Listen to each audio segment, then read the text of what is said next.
Dernière conférence de la journée, précisons-le. Nous allons parler de la question des risques d'inondation. Alors, avoir une rivière telle que l'Allier est une chance, ça impose aussi de lourdes contraintes. C'est cette politique de gestion des risques que nous allons développer à la fois du côté des actions stratégiques comme des démarches très concrètes. D'un point de vue opérationnel, nous allons aussi évoquer le fameux périmètre du service d'exploitation d'assainissement, le plan de continuité d'activité, et nous terminerons par le témoignage d'un acteur du bassin. Mathieu, je vous laisse la parole pour commencer.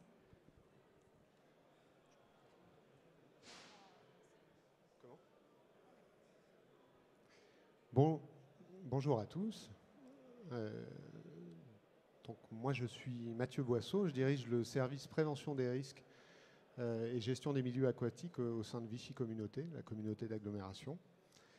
Et je vais vous présenter la démarche qu'on a menée en matière de gestion du risque inondation, à la fois d'un point de vue de la définition de la stratégie qu'on a la responsabilité de mener, et puis la volonté que les élus ont voulu manifester d'aller assez rapidement vers des démarches très concrètes et opérationnelles pour traduire ça concrètement.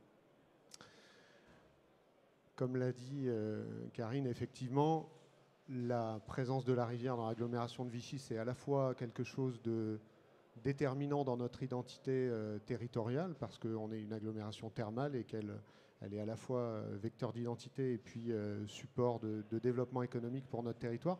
En même temps, elle nous impose un certain nombre de contraintes de gestion, et comme toutes les rivières, et bien souvent, toujours, elle déborde. Et donc ça nous donne les quelques images que vous avez à l'écran ici.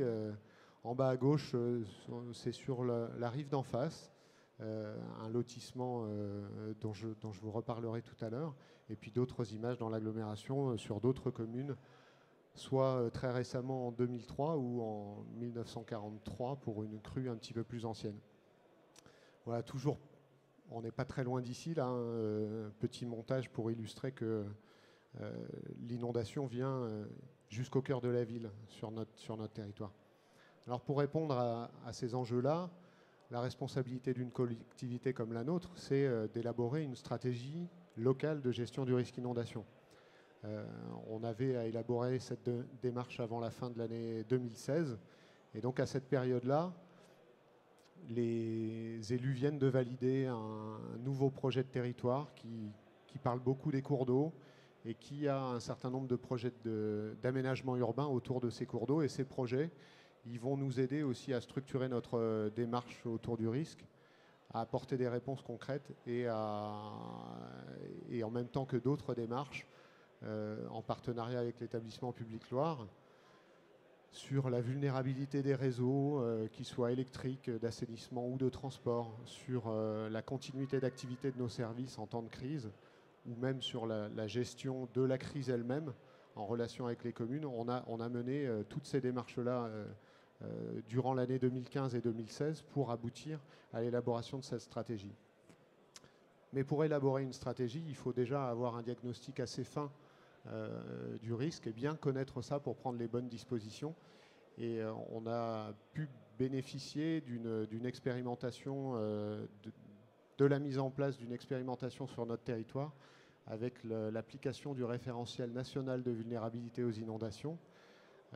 Voilà, on a été 2 sites en France à bénéficier de cette démarche-là et de l'expertise du CEREMA pour cadrer d'un point de vue méthodologique notre analyse du risque sur notre territoire selon les 3 axes que sont la sécurité des personnes, la préservation des biens, éviter les dommages aux biens, et puis un point très important dont on reparlera après, qui est de pouvoir favoriser un retour rapide à la normale une fois que la crue est survenue et qu'elle est arrivée, parce qu'elle survient toujours. Et donc c'est très important que les territoires, c'est pour ça qu'on cherche à atteindre une certaine résilience, parce qu'il faut pouvoir redémarrer plus vite une activité et reprendre une activité normale une fois que l'événement est survenu. Donc ce référentiel, il nous a permis d'avoir un diagnostic plus fin et plus structuré, et aussi d'expertiser peut-être certains domaines qu'on avait négligées jusqu'à présent. Je pense par exemple à la question des durées de submersion, c'est-à-dire qu'on avait souvent tendance à représenter une crue sur une carte par un aplat de couleurs, mais c'est aussi, ça a aussi un autre paramètre qui est très important, c'est le temps, parce qu'un quartier qui reste inondé pendant 15 jours, ça implique un certain nombre de dispositions en matière de réseau, en matière d'alimentation, en matière de relogement, etc. Et donc c'est important d'aborder ce paramètre. Donc la traduction, c'est vrai que la stratégie, évidemment qu'elle a un intérêt, c'est une obligation pour nous, mais en fait elle n'a de sens que si elle sert à alimenter des opérations concrètes et des actions concrètes sur le terrain qui permettent de répondre aux problématiques que les gens rencontrent au quotidien quand une crue survient. Et donc une des réponses que nous on apporte, c'est dans la conception de ces projets urbains. Alors si vous regardez l'illustration qui est en bas à gauche de l'écran, c'est le quartier dont vous avez vu la photo tout à l'heure avec l'évacuation des gens en barque. Et donc dans ce projet-là, une des réponses qu'on pourra apporter quand il sera mis en œuvre, c'est d'organiser un réseau d'itinéraires sécurisés qui permettent aux gens de continuer à accéder ou d'évacuer leur logement, les gens qui y habitent, et puis les secours aussi, qui pourront continuer à accéder à ce secteur par un réseau d'itinéraires hors d'eau. Voilà, c'est une disposition en définitive relativement simple, mais qui nécessite un minimum de travaux et d'organisation pour le faire, d'organisation des réseaux de voirie, mais aussi pour permettre aux gens de rester chez eux, de gestion des réseaux, parce que pour que les gens puissent rester chez eux, il faut que les réseaux restent fonctionnels, y compris en temps de crue. Autre projet, et là on est en plein sur ce secteur-là, autre projet urbain qui nous amène à traduire concrètement des dispositions qui ont été déterminées dans cette stratégie. Voilà, alors sur l'illustration en haut à droite, vous avez un certain nombre de simulations qui ont été faites de solutions d'aménagement. Alors il y en a un certain nombre qui sont en rouge, qui ne fonctionnent pas. Et puis heureusement d'autres dispositions d'aménagement qui vont nous permettre d'améliorer la sécurité dans ce secteur-là par rapport au risque. On va travailler à partir du mois de septembre, on sera en travaux juste à côté en fait, et sur quasiment 5 km de berge de l'Allier pour réorganiser des accès. On a beaucoup travaillé dans le cadre de ce projet avec les acteurs économiques, avec les restaurateurs, avec les campings, pour leur proposer des solutions de réorganisation de leurs activités pour qu'elles soient plus adaptées ou plus résistantes aux risques. On a travaillé sur la réorganisation des accès à ce secteur, de telle façon que la circulation soit plus simple et plus efficace, notamment en conditions d'évacuation, dans un secteur touristique qui est assez fréquenté. Et puis il y a un certain nombre de dispositions qui peuvent paraître plus simples, mais qui sont strictement nécessaires, qui sont l'implantation de repères de crues, parce que pour qu'un territoire soit préparé à tous les niveaux, que ce soit de la collectivité jusqu'à l'habitant, il faut que chacun, à son niveau, et pour soi-même et son habitation ou ses infrastructures, ait conscience du niveau de risque auquel il est exposé. Et donc il y a un travail qui se fait avec tous les acteurs, dont nous faisons partie. On reparlera juste après du travail qu'on fait sur l'assainissement, les réseaux.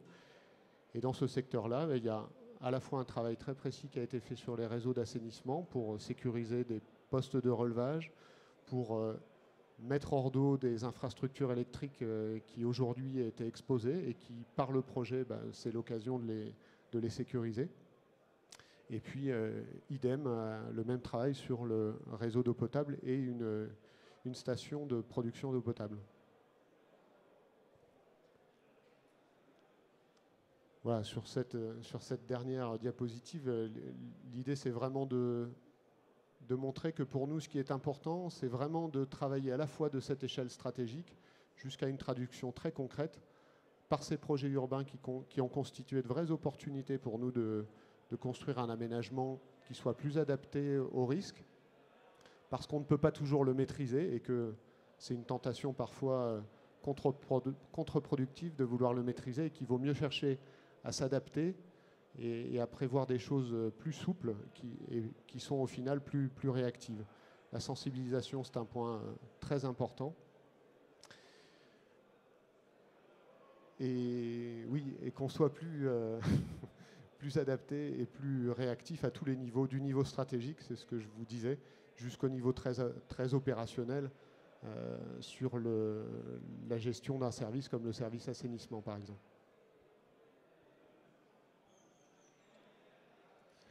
Bonjour, Laurent Laforêt, responsable exploitation assainissement Vichy Communauté. Donc je vais vous présenter tout d'abord le service. Donc le service exploitation assainissement gère à la compétence assainissement sur 39 communes depuis le 1er janvier de cette année. Donc l'ex-agglomération Vichy-Val d'Allier, qui se situe plutôt justement autour de la rivière Allier. Et puis maintenant la montagne bourbonnaise où on a d'autres problématiques qui ne sont pas forcément ceux de l'inondation. Donc il y a une vingtaine d'agents qui sont en charge à la fois de 1000 km de réseau, de stations d'épuration, une vingtaine, et 150 postes de relevage. Donc il y a quand même une grande quantité d'ouvrages. Et donc on a travaillé avec l'aide de l'établissement public Loire et le cabinet Ernst & Young justement à la mise en place de ce PCA, donc pour se prémunir et accompagner justement les épisodes de crues. Donc on a d'abord défini les risques, donc avec Mathieu en particulier, les enjeux, la criticité, la priorisation, parce qu'un petit poste qui gère une dizaine de maisons qui tombent en panne pendant 1 heure, c'est peut-être pas très grave. Par contre, au bord de la rivière Allier, un poste de relèvement qui gère peut-être, qui reçoit les eaux brutes de 20 000 personnes, là c'est plus compliqué. Donc il faut qu'on fasse le maximum pour éviter, accompagner, comme dit, on ne peut pas éviter, donc accompagner le risque, le gérer et surtout faire un retour à la normale le plus rapide que possible. Donc on a d'abord défini des grands axes. Donc le poste principal du Bel Air, donc c'est Vichy, c'est de l'autre côté, sur l'autre rive. Il y a aujourd'hui des appareils qui sont en dessous de la côte de crue. En fait, on ne peut pas être submergé par l'Allier, mais par contre, les réseaux peuvent déborder de l'intérieur et rendre inopérant cet appareil. Donc, on est on est en train d'étudier la possibilité de mettre ça en sécurité hors d'eau pour pouvoir continuer à fonctionner par tout temps ou au moins remettre en route très rapidement après les exercices après les crues. Donc, comme je disais, la liste des points critiques. Donc, on a listé aussi des agents, parce que bon, il y a une vingtaine d'agents dans le service aujourd'hui, mais au sein de l'agglomération, il y a aujourd'hui à peu près 450 agents, et on a essayé de recenser qui habite où pour pouvoir savoir s'ils sont capables de se rendre au travail, s'ils peuvent faire du télétravail, faire d'autres tâches de chez eux. Parce que le risque le plus grand, et ça Mathieu me l'a bien rappelé, j'ai appris par cœur, c'est que le risque le plus grand, c'est le déplacement. Donc voilà, on essaye aussi d'être un peu intelligent dans ces déplacements. Donc voilà. Oui, c'est vrai que dans notre agglomération, l'Allier passe au milieu sur 30 km. On a 6 ouvrages de franchissement, 6 ponts en fait. On a 40% des déplacements quotidiens qui traversent l'Allier. Et en fait, il n'y a plus un pont qui est fonctionnel en période de crue. Donc ça veut dire pour nous, pour une structure comme nous, ça veut dire qu'il y a des gens qui ne pourront pas venir travailler parce qu'ils seront inondés chez eux ou tout simplement parce qu'ils ne pourront pas circuler. Voilà, donc pour illustrer donc, la carte de l'ex-agglomération Vichy-Val d'Allier, donc justement on voit bien la rivière Allier au milieu. Donc là, je pense que ça doit être une cote de crue assez importante là. Oui, c'est une crue centenale, 150 nales. Donc les points que vous voyez, il y a certains points, ça doit être des ouvrages, je pense. Et puis autrement, c'est les agents de l'agglomération. Voilà, on voit qu'il y en a une bonne partie sur la rive droite et une autre partie sur la rive gauche. Et donc en fonction, on liste un peu où habitent ces agents. À quoi peuvent-ils prendre part en cas de crue, et puis on essaye de s'organiser en fonction de cet aspect-là.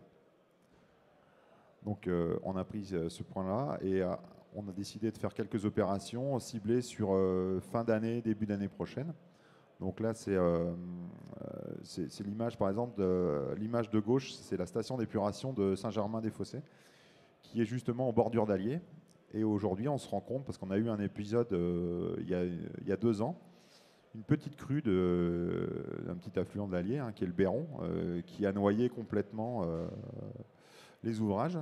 Et on a mis quasiment 1 an à revenir à la normale sur un tout petit ouvrage. Donc une station d'épuration comme Saint-Germain-des-Fossés, on a décidé, on a lancé à l'étude de remonter en hors code de crue. Donc les bâtiments que vous voyez ici, à l'intérieur des armoires électriques, les parties qui sont inertes, on peut laisser au niveau de la crue, ce n'est pas très important. Par contre, les armoires électriques, on va essayer de les remonter à l'étage supérieur.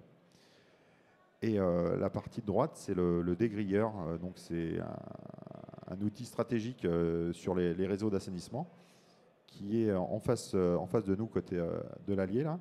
Donc tout est en dessous du niveau du terrain. Donc en cas de crue, en cas de débordement, il n'y a plus rien de fonctionnel. Donc là aussi, on va tout surélever. Donc c'est des opérations un peu d'ampleur. Donc on essaie de se faire aider aussi.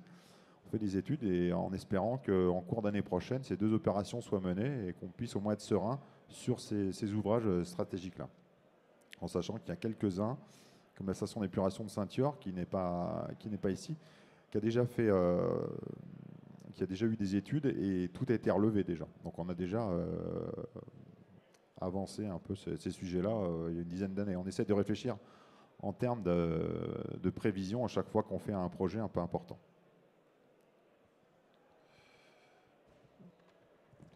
Le risque, en fait, sur ce que décrit Laurent Laforêt, c'est que sur certains de ces ouvrages, en fait, une fois qu'ils sont inondés, ils sont en défaut, ils ne fonctionnent plus. Et donc, en fait, on peut avoir des secteurs qui ne sont pas inondés par la rivière Allier, par les débordements de la rivière, mais qui se trouvent inondés par le réseau d'assainissement qui ne fonctionne plus. Donc, c'est quand même dommage. Et quand on peut l'éviter, c'est vrai que la démarche plan de continuité d'activité, elle a permis d'identifier pas mal de sujets comme ça et maintenant de les prendre en compte et d'apporter des solutions. Jean-Claude de l'établissement Public Loire, je vais tenter d'apporter quelques compléments par rapport à nos interventions qui s'inscrivent à la fois à titre complémentaire mais également en synergie avec celles de l'ensemble de nos collectivités membres, parmi lesquelles bien entendu Vichy, dont vous avez pu voir quelques illustrations. Pour faire simple, s'agissant de l'établissement, je dirais simplement que c'est à la fois un outil parmi d'autres, mais avec une spécificité tout de même, c'est que c'est le seul outil des collectivités à l'échelle de l'ensemble du bassin de la Loire et ses affluents parmi lesquels, bien entendu, l'Allier. Quelques illustrations de nos interventions. Je commencerai par quelque chose qui devient tellement automatique aujourd'hui qu'on en oublie que ça suppose de consentir certains efforts. L'établissement, c'est tout d'abord le gestionnaire d'ouvrages structurants, à la fois pour du soutien d'étiage, c'est-à-dire pour lutter contre la sécheresse, et l'écrêtement des crues à l'échelle de l'ensemble du bassin.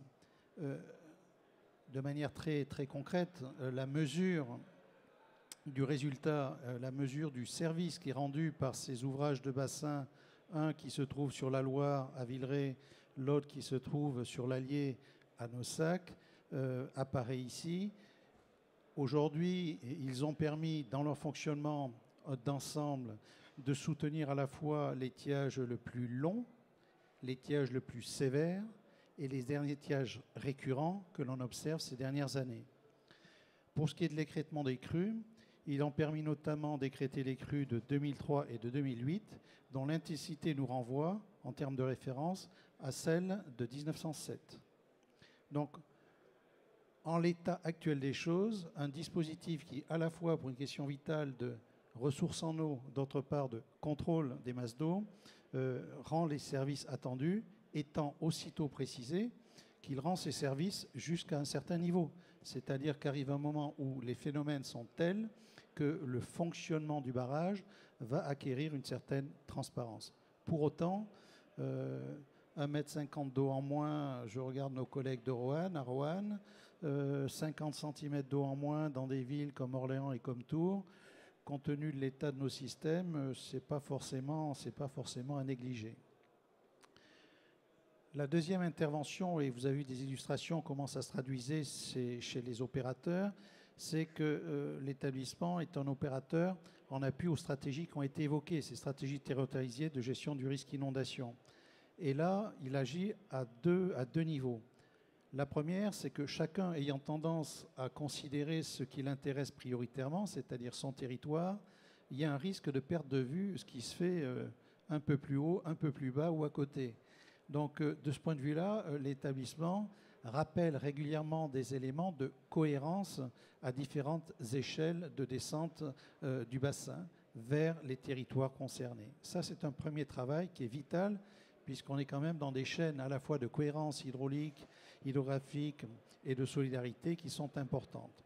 Le deuxième élément, c'est qu'il intervient avec un effet démultiplicateur, c'est-à-dire à travers la mise à disposition de ce qu'on pourrait appeler une boîte à outils à disposition de collectivités qui permet à la fois d'expérimenter, qui permet à la fois de développer et ensuite de démultiplier sur les territoires autour des questions de gestion de crise ou de réduction de vulnérabilité. On a vu le cas des plans de continuité d'activité. Le même travail peut être fait sur les plans communaux de sauvegarde, intercommunaux de sauvegarde et dans des logiques de réduction de vulnérabilité sur lesquelles je vous propose de revenir maintenant.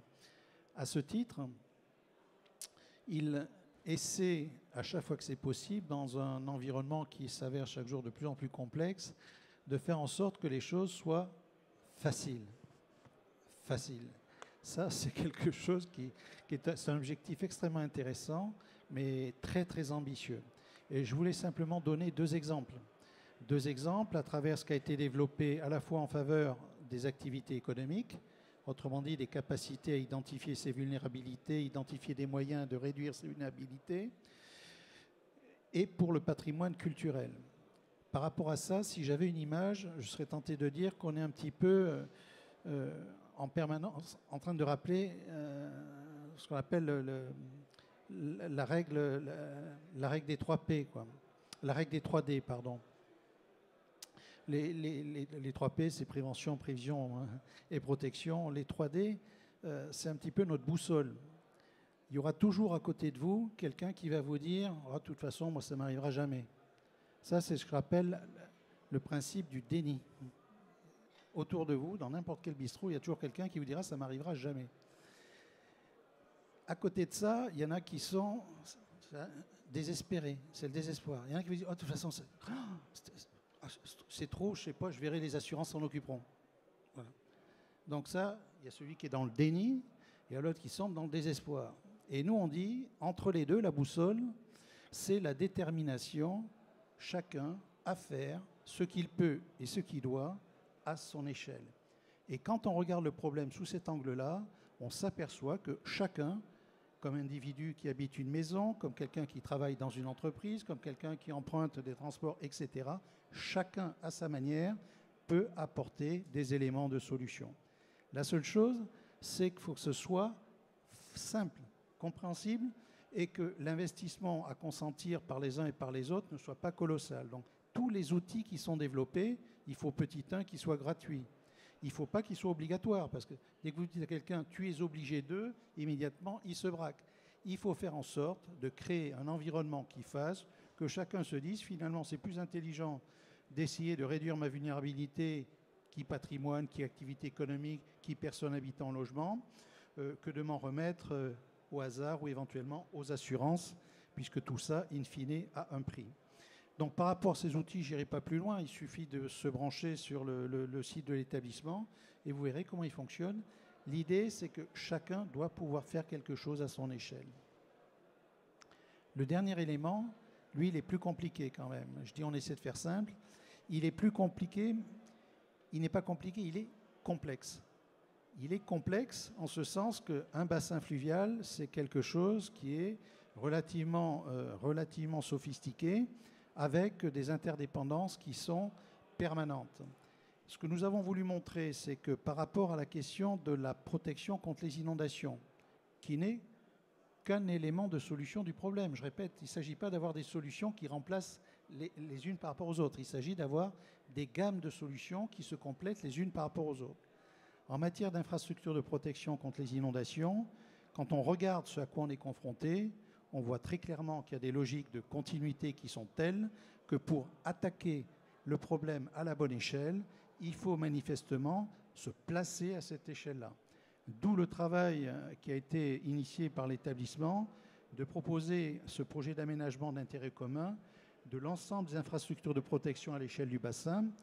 Ça représente quand même 900 km de digues, hein, donc ce n'est pas une petite affaire cette histoire-là. Et en termes de coût, quelque chose qui se situe autour de 500 millions d'euros. Dans le même temps, comme on sait que les infrastructures de protection, ces infrastructures dures, vivent particulièrement bien avec des infrastructures souples, comme par exemple des zones d'expansion de crues, comme tout un tas de systèmes naturels qui permettent de limiter en quelque sorte l'impact sur les infrastructures dures. Nous avons abordé la question de la protection contre l'inondation en mariant, en combinant les deux approches, à la fois sur le dur et à la fois sur le souple. Ce que je voulais dire par rapport à ça, donc pour clore, très concrètement, c'est qu'à travers les exemples qui viennent d'être donnés, il n'y a jamais une solution. Il y a une panoplie de solutions plus ou moins appropriées qu'il faut marier pour arriver en quelque sorte à s'adapter au territoire et à la situation particulière auquel le territoire est confronté. Le deuxième élément, c'est que dans cette histoire-là, on est forcément dans des solidarités d'acteurs. C'est-à-dire la capacité à faire tout seul, elle est relativement réduite. Chacun peut faire quelque chose, mais on doit le faire en cohérence avec les autres.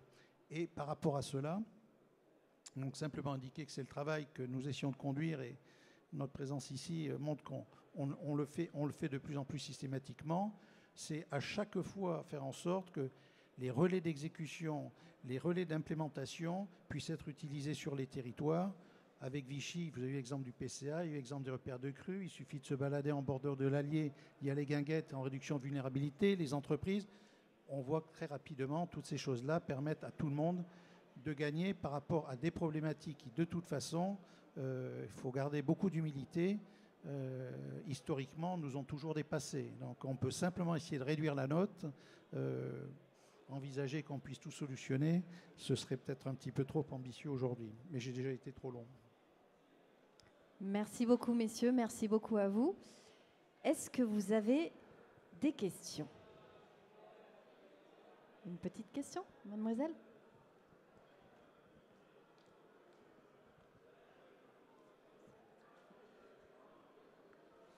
Oui, on parlait d'aménagement de la rive gauche de l'Allier et d'infrastructures dures ou souples.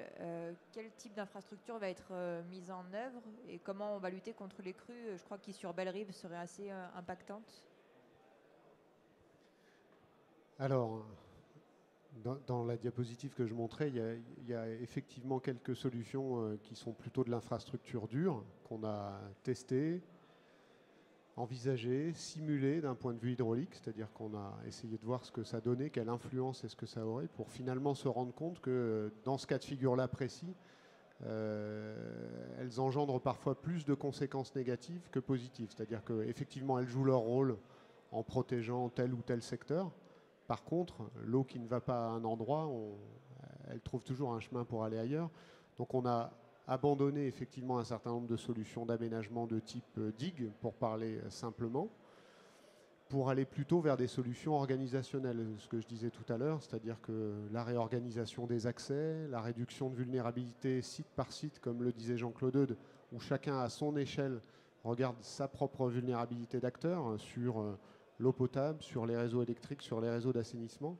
Et déjà ça, si on n'arrive pas à protéger physiquement un secteur, déjà, c'est aussi lui permettre de mettre en sécurité les gens, de protéger les biens et de faire en sorte que le territoire, ensuite, il redémarre plus rapidement. Parce qu'on a sécurisé un certain nombre d'infrastructures. Donc on est plutôt sur quelque chose de souple et préventif. Après, il y a quand même des mesures d'aménagement. C'est-à-dire que là, très concrètement, sur un linéaire assez long, on va reprofiler la berge. Donc il va y avoir des volumes de terre, très simplement, qui vont être enlevés et sortis du lit inondable. Donc c'est toujours un volume qu'on gagne. Alors à l'échelle d'une crue comme l'Allier ou sur je crois que sur les quelques heures, sur les 6 heures du pic de crue, c'est à peu près 75 millions de mètres cubes d'eau qui transitent par l'agglomération. Ça vous donne une idée du volume et ça veut dire que voilà, ça ne jouera pas, ça n'aura pas d'influence sur cette crue-là. Par contre, sur la crue annuelle ou sur la crue qui peut arriver tous les 3 ou 5 ans, là, ça peut avoir un effet bénéfique. Et c'est bien l'ensemble de ces mesures cumulées, à la fois de prévention, d'aménagement, qui vont permettre au final de diminuer le risque sur le territoire. Merci.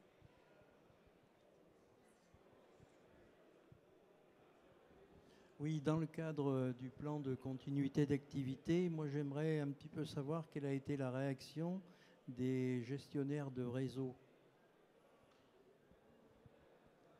Alors, le plan de continuité d'activité, il a porté sur la structure Vichy Communauté et en particulier sur le service assainissement. Mais c'est vrai qu'on a aussi travaillé avec les autres gestionnaires de réseau qui se sont de leur côté aussi bien emparés du sujet, notamment en 2015 parce qu'il y a eu sur notre territoire un exercice, une simulation comme si la crue survenait, et donc on mobilise tous les acteurs qui sont concernés pour voir comment ils réagissent. Et dans ce cadre-là, on peut prendre l'exemple par exemple d'Enedis qui a fait un gros travail sur ses propres infrastructures pour identifier sa vulnérabilité et voir quelles conséquences est-ce que ça aurait et prendre tout un tas de dispositions pour se prémunir des conséquences de la crue. Et donc effectivement, les acteurs sur notre territoire, ils se sont impliqués. Alors il y a Enedis, il y a aussi des gestionnaires d'eau potable qui ont participé à la démarche et à qui ça a permis peut-être de prendre un peu plus conscience des conséquences d'une crue quand elle survient sur notre territoire. Si je peux me permettre, nous, ce que l'on a noté, c'est que autant c'était illusoire d'essayer de stigmatiser, c'est-à-dire en gros, toi tu fais pas ci, toi tu fais pas ça, toi tu as raté ceci, toi tu as raté cela, ça c'est vain. Par contre, il y avait une sorte de contagion positive. C'est-à-dire que quand dans un certain nombre de filières, quand dans un certain nombre de secteurs, telle ou telle structure, tel ou tel leader d'opinion avait basculé et était capable de dire voilà les avantages que j'ai retirés du dispositif, il y avait assez rapidement un alignement des actions des autres. Et c'est ça qui, à une échelle du bassin, est très important. Parce que, par exemple, tout le travail consenti sur l'agglomération de Vichy, qui est un territoire risque important d'inondation, tout ce qui peut en ressortir en témoignage de réussite, également d'échecs, qui sont utiles aussi parce qu'ils permettent des fois d'éviter de grosses catastrophes. C'est autant de gagner pour les territoires qu'il y a autour et les autres territoires importants qui peuvent se situer ailleurs. Et c'est là où on gagne par rapport aux gestionnaires de réseau, c'est là où on voit que progressivement, on arrive à les amener, mais par cet effet de contagion positive. Chaque fois où on veut aller en disant c'est obligatoire ou vous n'avez pas fait ceci, vous n'avez pas fait cela, en général ça ne fonctionne pas. Dès qu'il y en a un qui sort en disant tiens, moi finalement j'ai réussi à faire ceci, je vais prendre l'exemple, quand à Clermont-Ferrand, Michelin a dit j'ai fait mon diagnostic de vulnérabilité, j'ai fait ceci, j'ai fait cela, je peux vous dire que comme par hasard, dans les 3 mois qu'on suivi, on a vu beaucoup de monde qui trouvait ça très intéressant. L'idée avec les gestionnaires de réseau, c'est un petit peu la même chose. Mais c'est vrai qu'on touche aussi à des questions de confidentialité d'informations qu'ils ont, de caractère plus ou moins lié à la sécurité de certaines interventions et autres, qui font que ce n'est pas toujours non plus très très clair la capacité à amener, partager, divulguer, diffuser des informations.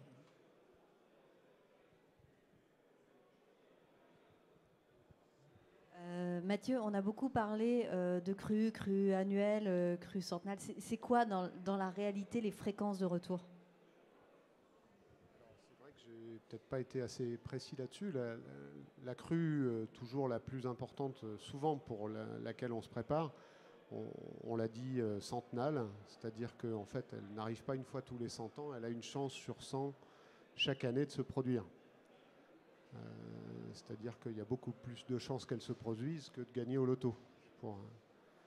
Donc voilà, c'est sur ce type d'événement qu'on se prépare, mais notre responsabilité, c'est aussi de nous préparer pour des crues plus fréquentes, qu'on voit plus régulièrement, qui peuvent effectivement arriver tous les ans Voilà, mais la fréquence, c'est cette idée, quand on vous parle de crue trentenale, centenale ou millénale, c'est une fréquence de retour statistique. Et c'est quelque chose d'extrêmement important parce que vous pouvez en avoir de la même intensité qui se succèdent dans des pas de temps très courts. C'est-à-dire vous pouvez ne pas en avoir pendant 150 ans, puis tout d'un coup en prendre 3 d'un coup. Oui. Et l'autre élément qui est très curieux et sur lequel on bute psychologiquement, c'est le fait que souvent les gens pensent que parce qu'il y a eu une période de sécheresse extrêmement sévère, il ne peut pas y avoir de crue. C'est la déconnexion, l'opposition entre ce qui est la sécheresse d'un côté et ce qui est la crue de l'autre. Or, l'histoire nous montre que, y compris parmi les crues les plus importantes, elles sont survenues, certaines d'entre elles, après des sécheresses extrêmement fortes. C'est-à-dire, il n'y a pas d'opposition entre sécheresse et crue. On peut avoir, dans un même chapitre, à la fois de la sécheresse à un moment, suivie de crues extrêmement intenses. Ça fait partie de ces idées fausses à dissiper dans le public assez rapidement. Pour l'instant, on touche du bois, il n'y en a pas eu... Hein, voilà. Il n'y en a pas eu d'intensité telle qu'on soit obligé d'évacuer la ville de Vichy, quoi. Laurent, c'est quoi les projets pour le futur? Techniquement, qu'est-ce qu'on peut faire de mieux? Alors aujourd'hui, comme je l'expliquais tout à l'heure, on prévoit, on fait une sorte de carte de criticité. Et puis on prépare, c'est un travail de longue haleine, on prépare avec une question de budget forcément, hein, parce que c'est pas rien une station d'épuration de la relever de 3 mètres, c'est quelque chose d'assez pharaonique.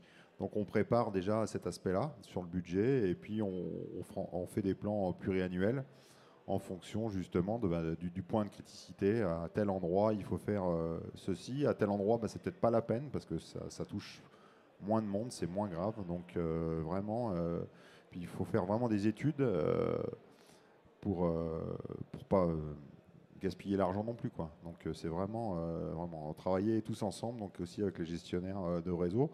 Comme Mathieu parlait tout à l'heure, par exemple, on fait une station d'épuration qui est capable de fonctionner en période de crue, mais Enedis n'est pas capable de nous emmener l'électricité.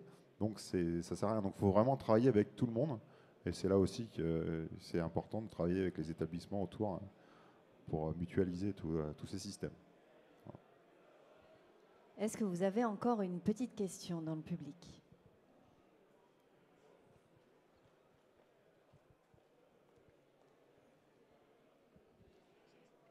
C'est pour Mathieu encore. Je m'interrogeais sur les réseaux d'itinéraires hors d'eau. Est-ce que c'est des aménagements qui sont faits pour rendre des itinéraires hors d'eau sur les points critiques ou est-ce qu'on prend l'existant et on dit qu'il faudra passer par là ou...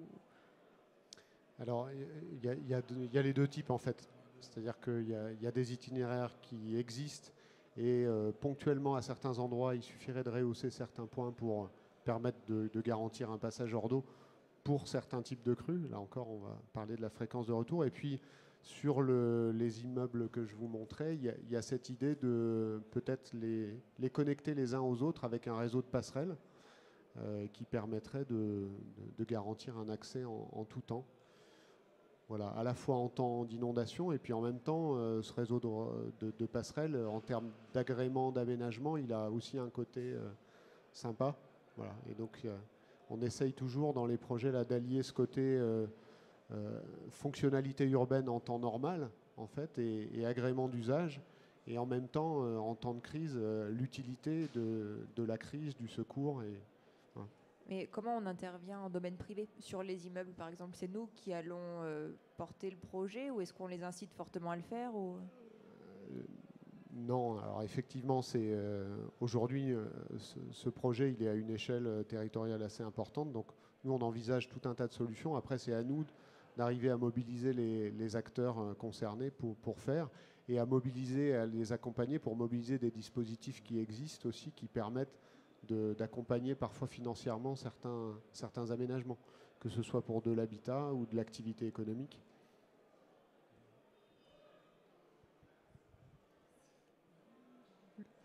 Peut-être toujours dans les idées fausses à combattre.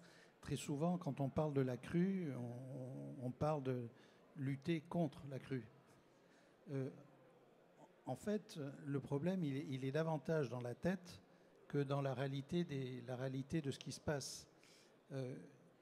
La manière dont on s'organise, et on y a touché avec les questions de résilience, la manière dont on s'organise, c'est ce qui est fondamental. C'est-à-dire la question de la crue, elle nous renvoie non pas à quelque chose qui est la crue, quand on parle de catastrophe naturelle, non, c'est une catastrophe culturelle, parce que c'est un phénomène naturel, mais c'est sa gestion qui pose problème. Et ça renvoie à notre capacité à nous organiser. Et c'est en ça que c'est un petit peu dérangeant, parce que à chaque fois qu'on touche la crue, ça renvoie à la capacité qu'ont les individus et les sociétés à s'organiser pour faire face à quelque chose dont on sait que de toute façon, ça va se passer. Et c'est là où on progresse quand même, si on devait regarder sur une quinzaine, vingtaine d'années, où on progresse quand même beaucoup, parce que dans ce registre-là, un certain nombre de collectivités se sont véritablement emparées de cette question-là sous cet aspect. C'est-à-dire non pas déplorer le problème, mais au contraire dire en quoi ça nous fournit une opportunité, qui de le lier à nos politiques d'urbanisme, qui de le lier à nos mécanismes d'organisation de nos services publics, qui de le lier à des mécanismes d'incitation de comportement d'X, Y ou Z. Et c'est en ce sens-là qu'il nous semble qu'il y a pas mal de champs pour des progrès, dès lors qu'on le regarde presque comme une opportunité de développer sa résilience, autrement dit, de développer ses capacités d'organisation. Quand notre collègue dans son service met son PCA, ben, d'une certaine manière, c'est son organisation qui l'optimise. Et ça, c'est un cheminement qui est relativement vertueux, mais que peut-être on ne cultive pas assez, parce que le plus facile, c'est de dire finalement, j'ai réussi à soit m'opposer à, soit pire encore, j'ai trouvé l'argent pour réparer. C'est-à-dire une fois que tout est cassé, quelqu'un va me donner de l'argent pour recommencer et faire la même chose. Changer de perspective, c'est un moyen aussi d'améliorer un peu nos dispositifs, et souvent c'est beaucoup moins coûteux. Beaucoup moins coûteux, sachant que dans ce domaine-là, on n'a pas d'indication que les ressources de financement, qu'elles soient publiques, qu'elles soient privées, avaient vocation à augmenter de manière exponentielle dans les années qui viennent, quoi. Plus de questions? C'est sûr? Je vais vous remercier, messieurs. Je vous remercie tous infiniment pour cette conférence extrêmement intéressante. Merci à vous.